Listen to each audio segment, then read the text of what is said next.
Hello, and thank you for joining me today.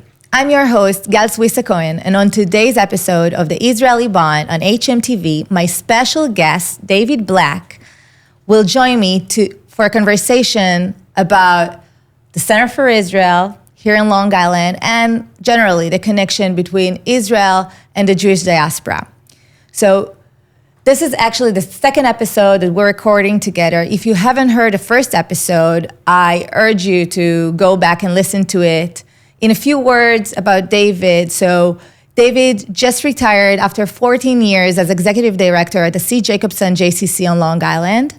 He is also very proudly saying that he was also the founder of the Randie Waldbaum Malinsky Center for Israel here in Long Island, a center that has brought me here, for example, and I think that did a very big change in Long Island and the way that Long Island today is connected to Israel.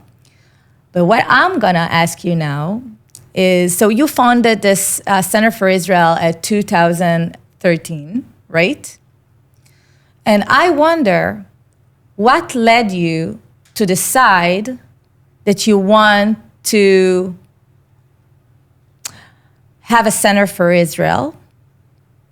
Was it only that you wanted to have some kind of a Center for Israel inside the Sid Jacobson JCC, or you visioned it to what it is currently today, some kind of program that really affects the entire island? Right. So, two things. One is nobody does anything alone.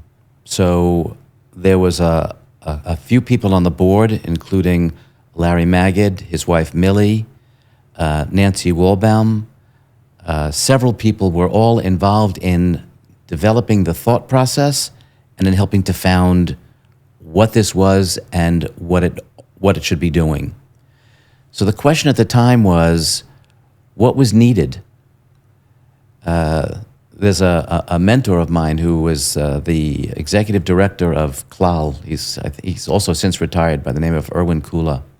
And he consistently asked the question, what is the job to get done? At the time, it was two or three things that we wanted. One is, what is the situation in Israel, and how do we need to understand it? Meaning, what are its threats, and then what are its needs? Two is, what about the Israel that nobody gets to read about? The scientific discoveries, the medical discoveries, the culture, the beauty, the beaches, the fun. And those were the first two elements.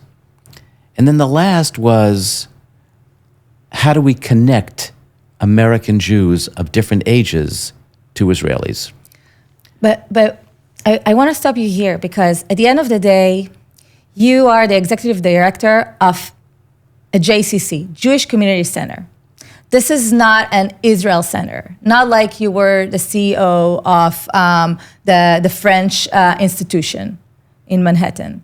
So this is not an Israel center. This is a Jewish community center. How come this became a priority, this Israel theme became a priority for you? Because once again, I did not look at a Jewish community center as a faith-based institution. Philosophically, I believe a JCC is a house of Jewish peoplehood. What is its culture? What is its language? What is its outlook on life? What are its values? And by the way, it should be a portal into Jewish faith. But if you're looking for the depth in Jewish faith, then there are synagogue partners, there is the rabbinic community, there are teachers amongst us. Go. But again, if I look at the JCC as philosophically a house of Jewish peoplehood, then the concept of Israel is the manifestation where the Jewish people both were essentially created, and now this is the living laboratory of Jewish life. I'm talking about Israel. So that's what I wanted to manifest. That's what I wanted to show. That's what I wanted to connect to. I was personally less interested in interfaith dialogue than I was in intercultural connection. I wanted connections to the Chinese community, to the Indian community, to the Latino community, to the African American community, because their people also have needs in this country, in the United States.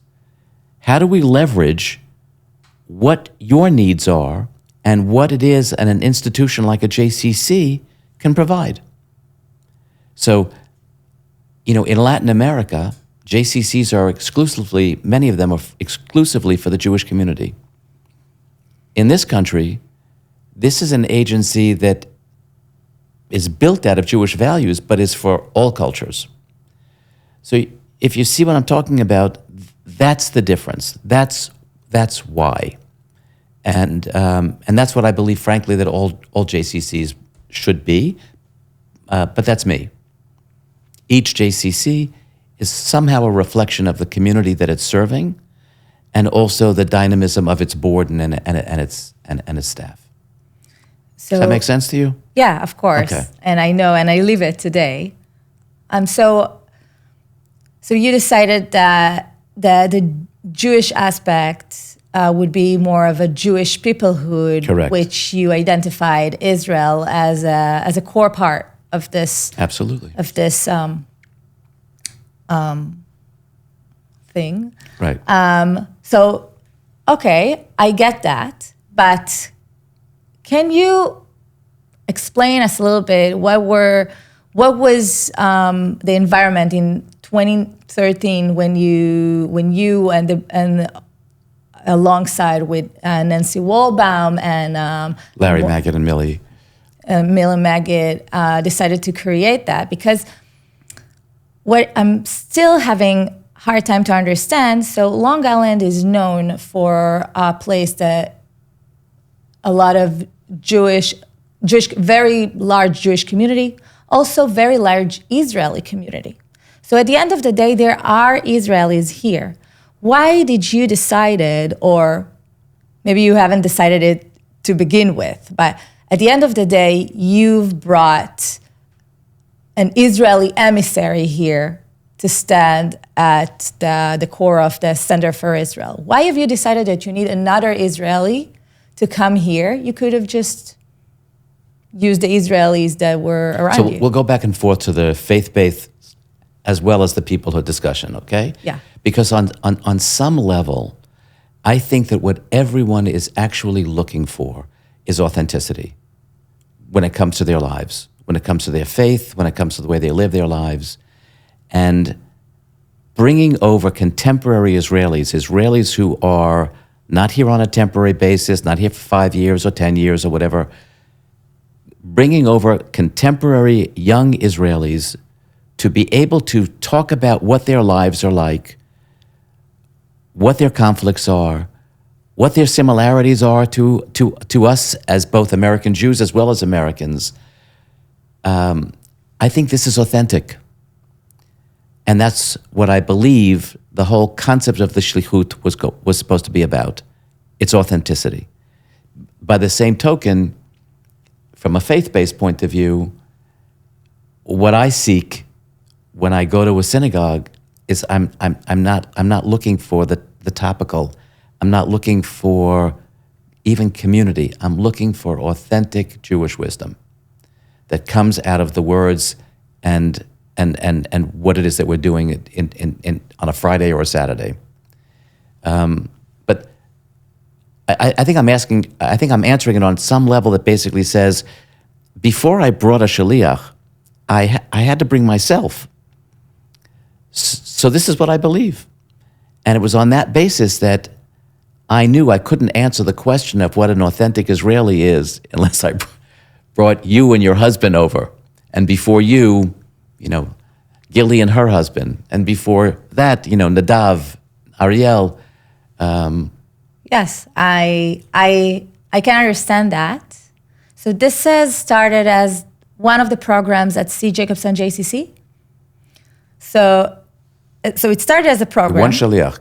Just One one. shaliach. And his role, throw whatever it is that you want against the wall. Let's see what sticks. And what sticked?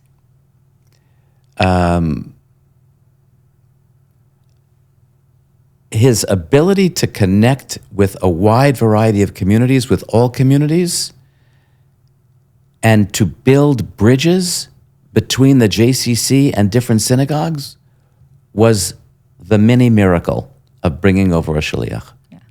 Because it turned out that the Center for Israel was not necessarily an internal center. Its mission was external. But was that what you envisioned when you decided to create the Center for Israel, or you decided to create it as one of the programs that runs through the JCC? So part of what it is that I did was I started to talk to people about what it is that they may want from us. And I remember going to I believe it was like Tenafly, New Jersey, I think, because they had a Center for Israel there. And I said, what do you do it for? And an Israeli was running it. He looked at me and he said, community. It builds community. I don't know if I'm allowed to curse on this thing, but I said, schmuck, that's what it's for. It's there to build community. So, because you're running a community center, and all of these centers are built in order to create communities because connection between people essentially enhances life. So I understood that one of the goals or the aspirations that I had was that. I then spoke to a couple of rabbis. The JCC was not a popular organization. It was considered a bit of a threat. Are people going to go to shul when they can play basketball on Saturday? Don't open on Saturdays. But when I spoke to rabbis about a potential of an Israeli coming or creating a center for Israel, they said, that's phenomenal. That can build bridges between us.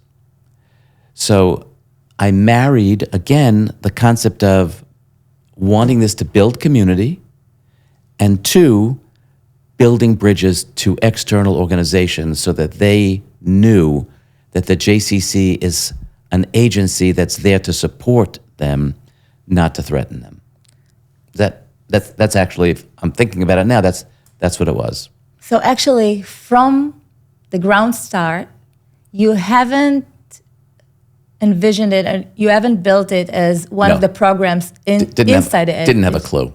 You didn't have a clue. No. You're saying that you didn't have a clue, but at the end of the day, you said that you want to have these bridges. Correct. You want to create a community that is bigger than the JCC itself. Correct. And you identified that that a shaliach, an emissary that comes from Israel, will be this bridge, meaning that he will be facing outside, not inside, not necessarily inside, or not necessarily his entire role would be inside. Right. All I can tell you is that the answer is yes and no. The issue is that I had instincts. I did not have experience or a vision that I was needing to fulfill. I needed other partners. I needed the shaliach to be able to say, here's what I can do. Here's what we can experiment with. Here's how we can play. Oh, and by the way, beyond going to other communities and beyond going to the rabbis, I asked some Israelis from the community to come in and talk to me and said, what do you want? And it was really interesting. What did they say? They said, we want the same thing American Jews want for their own children. We want them to understand our language, the way in which we celebrate our holidays, the way in which our culture operates. They wanted that kind of continuity in an environment that does its best to kill it, right? What is the United States? It's supposed to be the melting pot. The melting pot where essentially what your parents or your grandparents came from is not going to exist because it's the greater culture that's going to be more important. So understanding what the Israelis wanted, I also learned that they, of the Scouts program. And the Israelis from the island were going to Manhattan for their kids to go to join a shevet, a scouts program. So I said, if we built it here, would that work for you? And they said it would be fantastic. So we built it. They expected 30 kids. The first year they had 150. Wow. So we obviously were tapping in to a need and a desire. And I think that it was that experimentation and the asking, what do you need? What do you want? What works? That made this viable. This is very interesting, and it's very interesting how it developed. I must say that today, the Center for Israel, the Randie Waldbaum Malinsky Center for Israel on Long Island is very special when you look at all the other delegations around the state or North America from a Jewish agency perspective, because at the end of the day, what you created, first with Nadav Eilon, which was the first shaliach here, but along the way with all the other shlichim that built it, and today Gal Cohen, my husband, is the current shaliach. What you build is that you actually built a program that served as the home of the delegation, but is facing outside, connecting the entire Jewish community on the island, but having one home that is supervising everything. Right. Which is very special. I don't know if you know it or not, but I just had a conversation with Dagan a couple of weeks ago after he was in a conference of the Jewish Agency, and this model is very unique, and I think this is what also gives it its power and the ability to create bigger things. And before we wrap up now this episode, because we're going to have a third episode, believe it or not, I also want to tap into another vision that you had and you managed to fulfill, which is the Jewish Coalition on Long Island. So can you tell us a little bit about this? Sure. By the way, just to go backwards just for a second, yeah. I did nothing alone. It was all about the partnerships of talking to people, of gaining wisdom, both from the Israeli community. Remember, Eitan Bahiri was also joined our board, highly instrumental in thought processes. The shlichim that we had along the way, all of them came from different aspects of Israeli society. So we had, anywhere from Nadav to Lorin.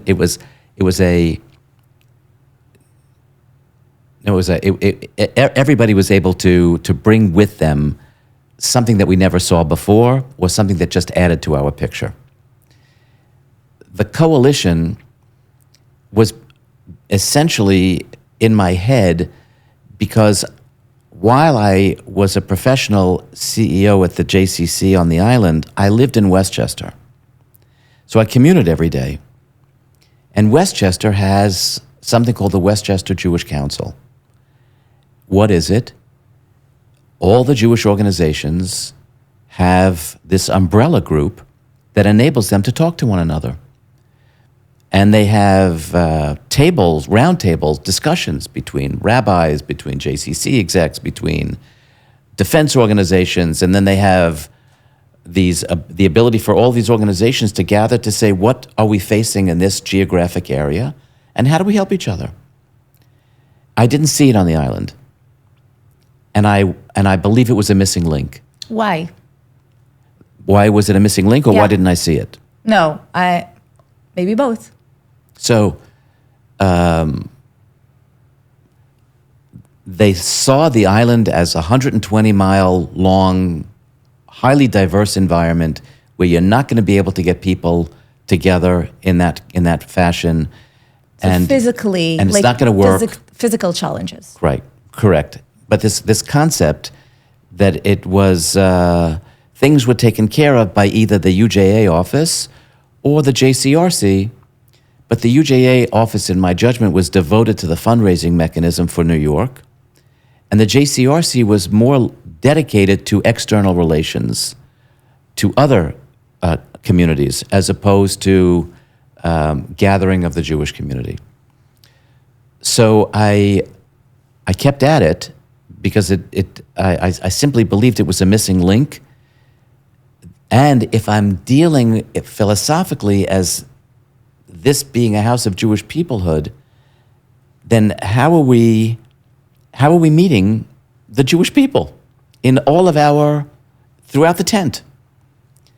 So I finally got a grant from the UJA, hired a wonderful individual who, Beth Finger is her name, who started to work with us in the development of putting something together. And it went right into COVID, where it just shut down. Yeah. But at least that started to form the basis of thought processes. And then after October 7th, and Dagan being here, he understood that this was essential, that if we did not figure out how to all sit in a room, that we were just going to go and, what's the expression? Everybody makes Shabbat for themselves, as opposed to figuring out how to do it together. So he was the engine. And we then partnered with the JCRC, the UJA, the Mid-Island Y, and it came to life. So now it is an amalgam of, 25, 26 organizations that are meeting on a regular basis, discussing things that are happening from a geographic point of view. And we had our first Long Island Jewish Conference, which was the first time that we're all meeting each other and talking about things that are actually facing the Jewish community in a highly complex and much more difficult world than when this center was established back in 2013. This is so interesting and so powerful to think that at the end of the day, you said that you haven't had a vision. I would need to disagree on that. But at the end of the day, if you remember, we started our conversation that you said that you wanted this shaliach to come here in order to create a community and to face Throw things outside. Yeah, externally. And at the end of the day, it is this engine that brought all Jewish communities together, all the Jewish community and all the organization, the Jewish organization together here in Long Island. And that was the engine. So you kind of pictured that. Maybe you pictured it on a more of a JCC level, but this dream became so big that it caught the entire island. There's a proactive part of this that says, this is what I think we're missing, this is where I think we should go. But then there's the reactive part, like what's going on around us? And how do we do this by ourselves without talking to each other? How do we figure this out so that we're acting as an entire community, as opposed to, well, they'll do this over here and they'll do this over here, and the impact becomes watered down. So we're lucky that people understood and wanted to buy in. As you saw, there was a lot of people that understood that, and a lot of people wanted to get involved, and it's a huge success. But we're going to stop now, this conversation, and we're going to continue to a third episode with this very interesting conversation with David here. So thank you for tuning in to this episode of the Israeli Bond on hmTV. I appreciate my guest, David Black, for sharing his insights about this, how you established the Center for Israel, Randie Waldbaum Malinsky Center for Israel in Sid Jacobson JCC. And if you enjoyed exploring the information, history, and stories of today's conversation, be sure to check out our other podcasts here on hmTV. Please subscribe, share, and stay connected for more engaging conversations. And Stay tuned to our next episode, in which we're going to talk with David about the current situation today in America in terms of Jews. So until next time, take care and be well.